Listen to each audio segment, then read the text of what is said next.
નમસ્કાર, ઉજાસ ટીવીમાં હું પંકજ આપનું સ્વાગત કરું છું. આજના તારીખ 13મી જાન્યુઆરી અને બુધવારના અમેરિકાના મુખ્ય સમાચારની વાત કરીએ તો અમેરિકામાં રહેતા સિનિયર સિટીઝન્સ માટે મહત્વનું કહી શકાય તેવો સર્વે સામે આવ્યો છે. અમેરિકામાં નિવૃત્ત થયા બાદ સિનિયર સિટીઝન્સ માટે કયો વિસ્તાર સ્વર્ગ સમાન છે અને કયા વિસ્તારમાં રહેવું નર્ક જેવું ખતરનાક છે તે તમામ ગુજરાતીઓએ જાણી લેવું જોઈએ. આ સિવાય વાત કરીશું કે અમેરિકાના રસ્તા પર હવે ખુલીને લોકો બળવો કરી રહ્યા છે. મિનિયાપોલિસમાં જે રીતે ગોળીબાર થયો તેના કારણે હવે લોકોને આઈસની કામગીરી સામે સવાલો ઊભા થયા છે. આ ઘટનાથી ટ્રમ્પ પ્રશાસનના ગળામાં હાડકું બરાબરનું ફસાયું હોય તેવી હાલત થઈ છે. આ સિવાય વાત કરીશું ન્યૂ જર્સીની. ગુજરાતીઓની સૌથી વધુ વસ્તી ધરાવતા આ રાજ્યમાં હાલ ટ્રમ્પ પ્રશાસન દ્વારા મોટા પાયે વોચ રાખવામાં આવી રહી છે. આવનારા દિવસોમાં કંઈક મોટું થાય તેવા અણસાર વર્તાઈ રહ્યા છે. ટ્રમ્પનો પ્લાન ખુલ્લો પડી ગયો છે, તો ગુજરાતીઓએ શું સાવધાની રાખવી તેના વિશે વિગતે વાત કરીશું. તો ચાલો તમામ સમાચાર જોઈએ વિસ્તારથી. શું તમે ક્યારે વિચાર્યું છે કે જે સપનાના દેશ અમેરિકામાં લોકો આખી જિંદગી કમાવા માટે વિતાવી દે છે, ત્યાં નિવૃત્તિ પછીનું જીવન એક સુંદર સપનું બની રહેશે કે પછી એક ભયાનક આર્થિક બોજ? વર્ષ 2026ના તાજા અહેવાલો મુજબ અત્યારે જે સ્થિતિ થઈ છે તે જાણીને તમે અચમચી જશો.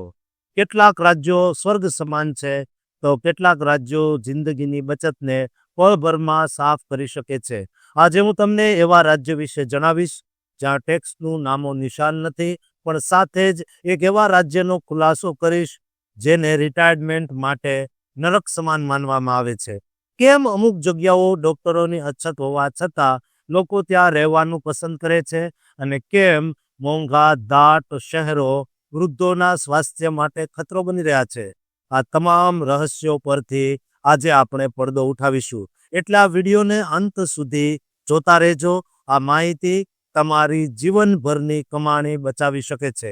વર્ષ 2026માં રિટાયરમેન્ટ માટે વ્યોમિંગ રાજ્ય સૌથી શ્રેષ્ઠ માનવામાં આવે છે, કારણ કે ત્યાં કોઈ વ્યક્તિગત આવકવેરો નથી અને ત્યાંના વૃદ્ધોમાં લાંબી બીમારીઓનું પ્રમાણ પણ ખૂબ ઓછું છે.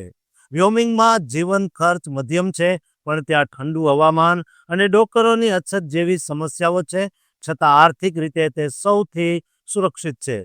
ત્યારબાદ ન્યૂ હેમ્પશાયર, વર્મોન્ટ અને મોન્ટાના અને સાઉથ ડાકોટા જેવા રાજ્યો આવે છે, જે ટેક્સમાં છૂટછાટ અને સારી સાંસ્કૃતિક સુવિધાઓ માટે જાણીતા છે. બીજી તરફ ન્યૂ જર્સીને રિટાયરમેન્ટ માટે સૌથી ખરાબ રાજ્ય માનવામાં આવે છે, કારણ કે ત્યાં જીવન ખર્ચ ખૂબ જ વધારે છે અને ટેક્સનો બોજ પણ અસહ્ય છે. મેસેચ્યુટ્સ અને ન્યૂયોર્ક, અલબામા અને મિસિસિપી જેવા રાજ્યોમાં પણ આરોગ્યની ખામીઓ અને ઊંચા વેરાના કારણે વૃદ્ધોને મુશ્કેલી પડે છે. વ્યોમિંગમાં રિટાયર્ડ લોકોની સોશિયલ સિક્યુરિટી આવક અંદાજે $28,082 જેટલી રહે છે, જે તેમને આર્થિક રાહત આપે છે. બેંક રેટના અભ્યાસ મુજબ ન્યૂ હેમ્પશાયર સુરક્ષા અને સ્વાસ્થ્યમાં નંબર 1 છે, જ્યારે લુઇસિયાનામાં ગુનાખોરી અને કુદરતી આફતો વધુ હોવાથી તે ખરાબ રાજ્યોની યાદીમાં છે. વોલેટ હબના રિપોર્ટ પ્રમાણે ફ્લોરિડા તેની જીવનશૈલી અને આર્થિક મજબૂતી માટે શ્રેષ્ઠ છે, પણ ત્યાં મેડિકલ ખર્ચ વધારે છે. રિટાયરમેન્ટ લિવિંગના અહેવાલ મુજબ વ્યોમિંગમાં નિવૃત્તિ માટે માત્ર $5,74,000ની જરૂર પડે છે, જ્યારે હવાઈ સેવા જેવા મોંઘા રાજ્યોમાં $1,76,000 જેવી માતબર રકમ જોઈએ. મોટેલી ફૂલના મતે ન્યૂ મેક્સિકોમાં અપરાધ દર વધુ હોવાથી તે રહેવા લાયક નથી. આ વર્ષે મિડવેસ્ટ રાજ્યો જેવા કે મિશિગન અને વેસ્ટ વર્જિનિયાની લોકપ્રિયતા વધી રહી છે, કારણ કે ત્યાં સસ્તું આવાસ અને સારી સુવિધાઓ મળી પડે છે. દરેક સંસ્થાના માપદંડ અલગ હોય છે, જેમ કે કેર સ્કાઉટ સ્વાસ્થ્ય અને આર્થિક પાસા પર ભાર મૂકે છે, તો યુએસ ન્યૂઝ શહેરોની સુવિધા પર ધ્યાન આપે છે. અંતે તો તમારે તમારા પરિવારની નજીક રહેવું છે કે સારા હવામાનમાં, તે તમારી વ્યક્તિગત પસંદગી પર આધાર રાખે છે. પણ આ આંકડાઓ સાબિત કરે છે કે વર્ષ 2026માં વ્યોમિંગ અને ન્યૂ હેમ્પશાયર સુરક્ષિત ભવિષ્ય માટે શ્રેષ્ઠ વિકલ્પો છે. શું તમે પણ આ રાજ્યોમાં સ્થાયી થવાનું વિચારી રહ્યા છો? કોમેન્ટમાં જરૂર લખજો અને ચેનલને સબસ્ક્રાઇબ કરવાનું ચૂકતા નહીં. શું લોકશાહીના રક્ષક ગણાતા દેશ અમેરિકામાં હવે સરકારી એજન્ટ્સ જ નિર્દોષ નાગરિકોના લોહીના તરસ્યા બન્યા છે? એક એવી ઘટના જેણે આખા અમેરિકાને હચમચાવી દીધું છે, જ્યાં એક કવયત્રી અને 3 બાળકોની માતાને ભર બજારે ગોળીઓથી વીંધી નાખવામાં આવે છે. શું આ સ્વરક્ષણ હતું કે પછી સત્તાનો નશો? મિનેપોલિસની ગલીઓથી લઈને ન્યૂયોર્કના ફેડરલ પ્લાઝા સુધી ફાટી નીકળેલો આ જ્વાળામુખી હવે ટ્રમ્પ સરકાર માટે ગળાના ફાંસા સમાન બની ગયો છે. આજે આપણે એક એવી સનસનીખેજ તપાસ કરીશું જે ઇમિગ્રેશન ક્રેકડાઉનના નામે ચાલતા આતંકનો પર્દાફાશ કરશે. વિડીયોને અંત સુધી જોજો, કારણ કે જે સત્ય હું તમને બતાવવા જઈ રહ્યો છું એ કદાચ મુખ્ય પ્રવાહના મીડિયામાં દબાવી દેવામાં આવ્યું છે. અમેરિકાના મિનિયાપોલિસમાં 7 જાન્યુઆરી 2026ના રોજ એક અત્યંત કરુણ અને વિવાદાસ્પદ ઘટના બની, જેમાં આઈસ એજન્ટ જોનાથન રોસે 37 વર્ષીય અમેરિકન નાગરિક રેને નિકોલ ગુડની હત્યા કરી દીધી. રેને ગુડ એક જાણીતી કવયત્રી અને 3 બાળકોની માતા હતી, જે પોતાના પાડોશીઓને મદદ કરવા માટે ત્યાં પહોંચી હતી. એજન્સીનો દાવો છે કે તેમણે આત્મરક્ષણમાં ગોળી ચલાવી હતી, કારણ કે રેનેએ પોતાની કાર વડે એજન્ટ્સને કચડવાનો પ્રયાસ કર્યો હતો. પરંતુ ઘટના સ્થળના વિડીયો ફૂટેજ અને સાક્ષીઓની જુબાની કંઈક અલગ જ ચિતાર આપી રહી છે. વિડીયોમાં સ્પષ્ટ દેખાય છે કે રેને પોતાની હોન્ડા પાયલોટ કાર લઈને ત્યાંથી દૂર જઈ રહી હતી અને તે કોઈ પણ એજન્ટ્સ માટે ખતરો નહોતી. આ ઘટના ટ્રમ્પ વહીવટી તંત્રના ઓપરેશન સાલ્વો હેઠળ થઈ હતી, જેમાં 2000થી વધુ એજન્ટ્સ ખાસ કરીને સોમાલી સમુદાયને નિશાન બનાવવા માટે તૈનાત કરવામાં આવ્યા હતા. આ હત્યાના વિરોધમાં સમગ્ર અમેરિકામાં આઈસ આઉટ ફોર ગુડ ના નામે આંદોલન ફાટી નીકળ્યું છે. ન્યૂયોર્કના મેનહટન વિસ્તારમાં 10 અને 11 જાન્યુઆરીએ હજારો પ્રદર્શનકારીઓએ ભેગા થઈને ન્યાયની માંગ કરી હતી. લોકોના હાથમાં સ્ટોપ આઈસ ટેરર નાઉ જેવા સૂત્રો હતા અને તેઓ આ એજન્સીની જવાબદારી નક્કી કરવાની માંગ કરી રહ્યા હતા. આ વિરોધ પ્રદર્શનો માત્ર ન્યૂયોર્ક પૂરતા મર્યાદિત નથી, પરંતુ દેશભરમાં 1000થી વધુ સ્થળોએ આવી રેલીઓ યોજાઈ રહી છે. લોકો રસ્તા પર ઉતરીને માંગ કરી રહ્યા છે. પ્રદર્શનકારીઓ માંગ કરી રહ્યા છે કે આઈસને નાબૂદ કરવામાં આવે અથવા તો તેમને રહેણાંક વિસ્તારોમાંથી હાંકી કાઢવામાં આવે. જોકે ટ્રમ્પ વહીવટીતંત્ર આ વિરોધની સામે નમવાને બદલે વધુ આક્રમક બન્યું છે. હોમલેન્ડ સિક્યુરિટીના સેક્રેટરી ક્રિસ્ટી નોમે જાહેરાત કરી છે કે એજન્ટોની સુરક્ષા માટે મિનિયાપોલિસમાં વધુ સેંકડો એજન્ટ મોકલવામાં આવશે, જેને સ્થાનિક મેયર જેકોબ ફ્રેયે ફેડરલ આક્રમણ ગણાવ્યું છે. આ મામલે મિનેસોટા રાજ્ય અને મિનિયાપોલિસ શહેર દ્વારા સંયુક્ત રીતે કાયદાકીય દાવો દાખલ કરવામાં આવ્યો છે, જેમાં આ વધારાની ફોર્સને અસંવૈધાનિક ગણાવીને તેના પર રોક લગાવવાની માંગ કરવામાં આવી છે. આ ઘટનાની તપાસમાં પણ ભારે વિવાદ જોવા મળી રહ્યો છે, કારણ કે એફબીઆઈએ સ્થાનિક પોલીસ તપાસ એજન્સીઓને મહત્વના પુરાવાઓ આપવાનો ઇનકાર કરી દીધો છે. આ આખી ઘટનાની તુલના વર્ષ 2020ના જ્યોર્જ ફ્લોયડ હત્યાકાંડ સાથે કરવામાં આવી રહી છે, જેણે ફરી એકવાર અમેરિકામાં પોલીસ ક્રૂરતા અને ઇમિગ્રેશન પોલિસી પર સવાલો ઊભા કર્યા છે. અત્યારે હાલત એવી છે કે આઈસનું એપ્રુવલ રેટિંગ 50%થી નીચે જતું રહ્યું છે અને ડેમોક્રેટ્સ આ એજન્સીનું ફંડિંગ રોકવાની સતત ધમકી આપી રહ્યા છે. આ ઘટના માત્ર એક મહિલાના મોતની નથી દોસ્તો, એ ટ્રમ્પ સરકારની સામૂહિક દેશ નિકાલની નીતિઓ સામેના જન આક્રોશનું પ્રતીક બની રહ્યું છે. પોર્ટલેન્ડમાં પણ આવી જ રીતે શૂટિંગની ઘટનાઓ સામે આવી છે, જે દર્શાવે છે સ્થિતિ વધુ ગંભીર બની રહી છે. હવે જોવાનું એ રહેશે, શું રેને ગુડને ન્યાય મળશે કે પછી આ મામલો પણ રાજકીય ખેંચતાણમાં દબાઈ જશે. તમે આ ઘટના વિશે શું વિચારો છો?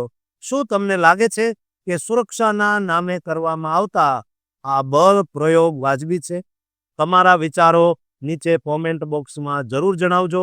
ગુજરાતીઓએ શું કરવું તે પણ ખાસ લખજો અને ચેનલને સબસ્ક્રાઇબ કરજો.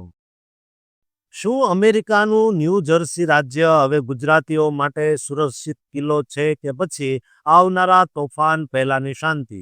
એક બાજુ ન્યૂ જર્સીના કાયદાઓ ઇમિગ્રન્ટ્સને લોખંડી સુરક્ષા આપી રહ્યા છે, તો બીજી તરફ ટ્રમ્પ પ્રશાસનની કડક નીતિઓ અને ગુપ્ત દરોડાઓએ લાખો ગુજરાતીઓની ઊંઘ હરામ કરી દીધી છે.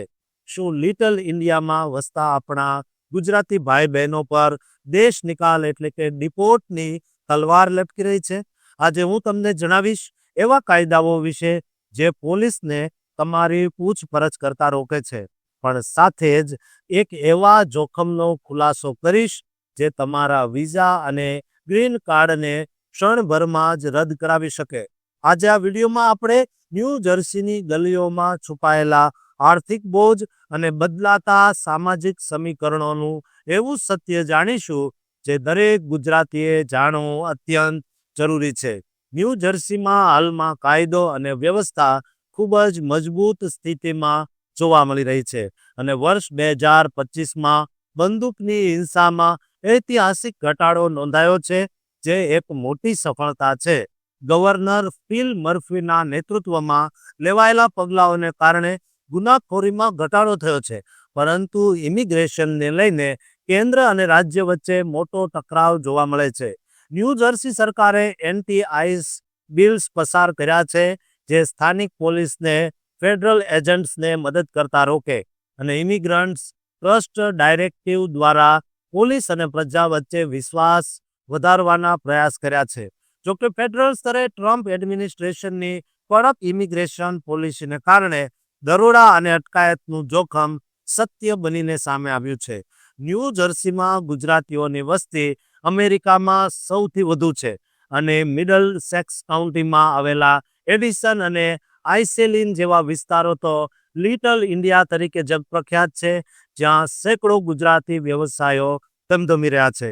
પરંતુ હાલમાં ટ્રમ્પની નીતિઓને કારણે આ સમાજમાં ઇમિગ્રેશન રેડનો ભય વ્યાપ્યો છે અને ઓક્ટોબર 2026 સુધીમાં મેડિકેડ કટ્સ લાગુ થવાના છે, જેનાથી આશરે 25,000 કાયદેસરના ઇમિગ્રન્ટ્સની હેલ્થકેર સુવિધા છીનવાઈ શકે છે.